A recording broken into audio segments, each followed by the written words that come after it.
Okay, so we've been through this crisis, and there are all sorts of explanatory formats out there, and it's interesting to look at the different genres. One genre is that it's all about human frailty. I mean, Alan Greenspan took refuge in the fact it's human nature, he said, you can't do anything about that. But there's a whole world of explanations that kind of say it's the predatory instincts, it's the instincts for mastery, it's the delusions of investors and the greed and all the rest of it. So there's a whole range of discussion of that. And of course, the more we learn about the daily practices on Wall Street, we kind of figure there's a great deal of truth in all of that. The second genre is that there's institutional failures. The regulators were asleep at the switch. The shadow banking system innovated outside of their purview, etc., etc., etc., and therefore institutions have to be reconfigured, and it has to be a global effort by the G20, something of that kind. So we look at the institutional level and say that has failed and that has to be reconfigured. The third genre is to say everybody was obsessed with a false theory. They read too much Hayek and believed in the efficiency of markets, and it's time we actually got back to something like Keynes, or we took seriously Hyman Minsky's theory about the inherent instability of financial activities. The next genre is that it has cultural origins. Now, we don't hear that much in the United States, but if you were in Germany and France, many people there would kind of say this is an Anglo-Saxon disease.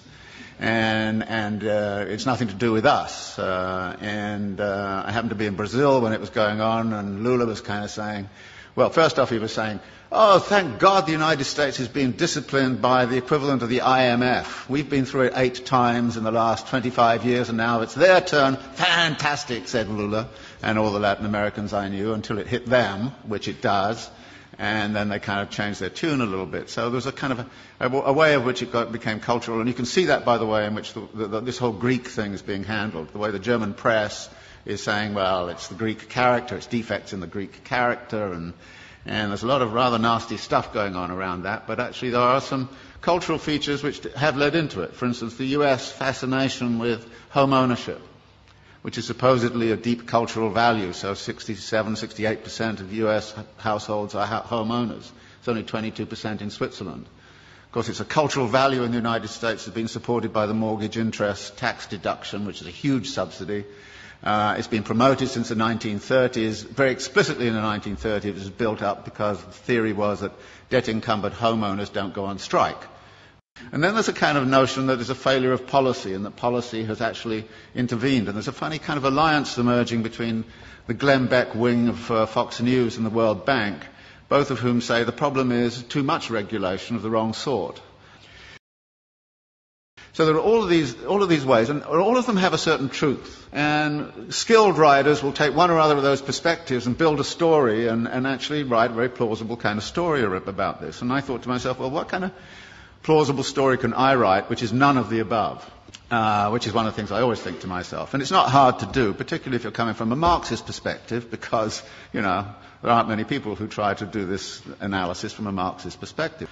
And I was really clued into this by this thing that happened at the London School of Economics about a year and a half ago, when Her Majesty the Queen asked the economists, how come you guys didn't see this thing coming? I mean, she didn't say it exactly that way, but, it's just the sentiment. And they got very upset, and then she actually called the governor of the Bank of England and said, how come you didn't see it coming? And then the British Academy put forward got all together, all of these economists, and they came up with this fabulous letter to Her Majesty. And it was it was actually astonishing. It said, well, many dedicated people, intelligent, smart, spent their lives working on aspects of this thing very, very seriously, but the one thing we missed was systemic risk. And you say, what? And then it went on to talk about a politics of denial and all the rest of it. So I thought, well, systemic risk, I can translate it into the Marxian thing. You're talking about the internal contradictions of capital accumulation. And maybe I should write a thing about the internal contradictions of capital accumulation and try to figure out the role of crises in the whole history of capitalism and what's specific and special about the crisis this time around. And there were 2 ways in which I thought I would do that. One was to sort of look at what's happened since 1970s to now. And the thesis there is that in many ways the form of this current crisis is dictated very much by the way we came out of the last one. that the problem back in the 1970s was excessive power of labour in relationship to capital, that therefore the way out of the crisis last time was to discipline labour. And we know how that was done. It was done by offshoring, it was done by, Thatcher and Reagan, and it was done by neoliberal doctrine, it was done all kinds of different ways. But by 1985 or 86, the labour question had essentially been solved for capital. It had access to all of the world's labour supplies. Nobody in this particular instance has cited greedy unions as the root of the crisis. Nobody in this instance is saying it has anything to do with excessive power of labour. If anything, it's the excessive power of capital, and in particular the excessive power of finance capital, which is the root of the problem. Now, how did that happen? Well, we've been since the 1970s in a phase of what we call wage repression, that wages have remained stagnant. The share of wages in national income right throughout the OECD countries has steadily fallen. It's even steadily fallen in China, of all places. So that there are less and less being paid out in wages. Well, wages turn out to be also the money which buys goods. So if you diminish wages, then you've got a problem with where's your demand going to come from? And the answer was, well, get out your credit cards. We'll give everybody credit cards. So we'll overcome, if you like, the problem of effective demand by actually pumping up the credit economy. And American households, British households have all roughly tripled their debt over the last 20, 30 years. And a vast amount of that debt, of course, has been within the housing market. And out of this comes a theory which is very, very important, that capitalism never solves its crisis problems. It moves them around geographically. And what we're seeing right now is a geographical movement of that. Everybody says, well, okay, everything's beginning to recover in the United States, and then Greece goes bang, and everybody says, what about the pigs, And it's interesting. You had a finance crisis, which is in the financial system. You've sort of half solved that, but at the expense of a sovereign debt crisis. Actually, if you look at the accumulation process of capital, you see a number of limits and a number of barriers. And there's a wonderful language that Marx uses in the Grundrisse, where he talks about the way in which capital cannot abide a limit. It has to turn it into a barrier which it then circumvents or transcends. And then when you look at the accumulation process, you look at where the barriers and limits might lie. And the simple way to look at it is to say, look, the typical circulation process of accumulation goes like this. You start with some money, you go into the market and you buy labour, power and means of production, and you put them to work with a given technology and organisational form. You create a commodity which you then sell for the original money plus a profit. Now, you then take part of the profit and you recapitalise it into an expansion for very interesting reasons. Now, there are two things about this. One is there are a number of barrier points in here. How is the money got together in the right place at the right time in the right volume? And that takes financial ingenuity. So the whole history of capitalism has been about financial innovation. And financial innovation has the effect of also empowering the financiers.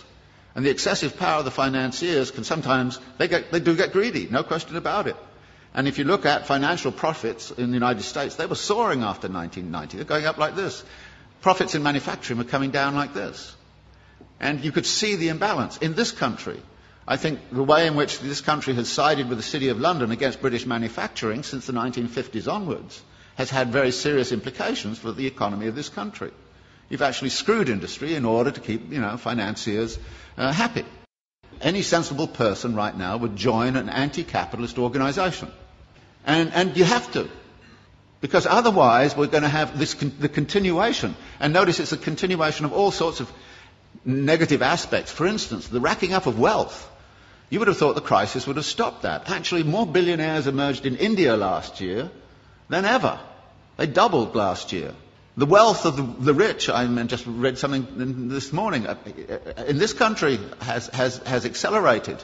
Just last year, what happened was the leading hedge fund owners got personal remunerations of $3 billion each in 1 year. Now, I thought it was obscene and insane a few years ago when they got 250 million. But they're now hauling in 3 billion. Now, that's not a world I want to live in, and if you want to live in it, be my guest. I don't see us debating and discussing this. I don't have the solutions. I think I know what the nature of the problem is. And unless we're prepared to have a very broad-based discussion that gets away from, the normal kind of pablum you get in the political campaign, and, you know, everything's going to be okay here next year if you vote for me, you know, it's crap.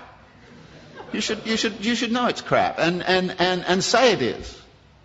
And we have a duty, it seems to me, those of us who are academics and seriously involved in the world, to actually change our mode of thinking.